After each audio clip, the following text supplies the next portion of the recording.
Iran जंग में हो रहे ग्लोबल असर की करते हैं, हिंदुस्तान पर भी इसका बड़ा असर पड़ा है। और इसी को लेकर प्रधानमंत्री नरेंद्र मोदी ने बीते दिन सीसीएस की एक अहम बैठक करी और ये इस युद्ध के शुरू होने के बाद दूसरी बार है जब पीएम ने कई सारे मुद्दों को लेकर चर्चा की। क्या कुछ खास इस बैठक में रहा, आपको दिखाते हैं।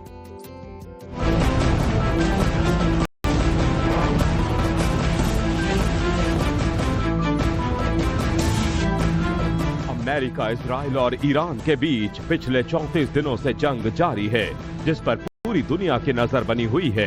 भारत की मोदी सरकार भी इसको देखते हुए फुल एक्शन में है और पीएम नरेंद्र मोदी ने एक बार फिर प्रधानमंत्री निवास यानी 7 लोक कल्याण मार्ग में सीसीएस की अहम बैठक की है, जिसमें जंग से मध्य पूर्व में उपजे हालात पर गहन चर्चा की गई और कालाबाजारी करने वालों पर सख्त कार्रवाई के निर्देश दिए गए।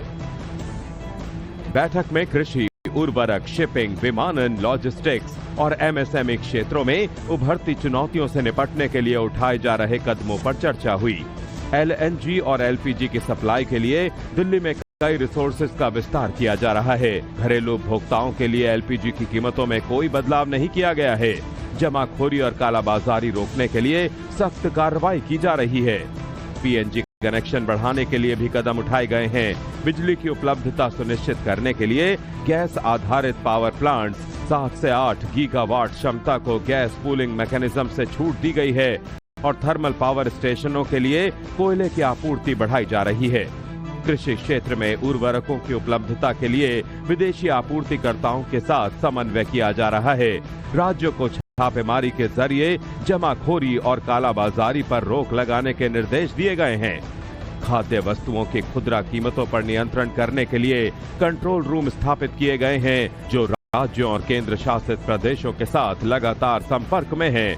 सब्जियों और फलों के दामों पर भी नजर रखी जा रही है। होर्मुज ऑफ स्ट्रेट के जरिए जहाजों की सुरक्षित आवाजाही सुनिश्चित करने के लिए अंतर्राष्ट्रीय स्तर पर पहल और कूटनीतिक प्रयास जारी हैं। पीएम मोदी ने लोगों को पड़ने वाले प्रभावों से बचाने के लिए हर संभव प्रयास करने के आदेश दिए हैं। प्रधानमंत्री ने ये भी जोर दिया कि जनता तक सही और समय पर जानकारी पहुंचाई जाए ताकि गलत सूचना और अफवाहों को रोका जा सके।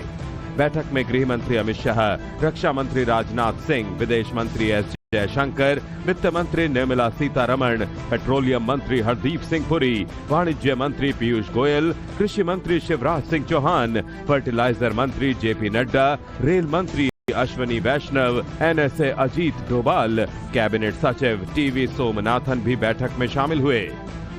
प्रधानमंत्री नरेंद्र मोदी ने बुधवार को सुरक्षा मामलों की कैबिनेट समिति की बैठक की अध्यक्षता की, जिसमें भारत के राष्ट्रीय हितों पर इसके संभावित प्रभाव का आकलन किया गया।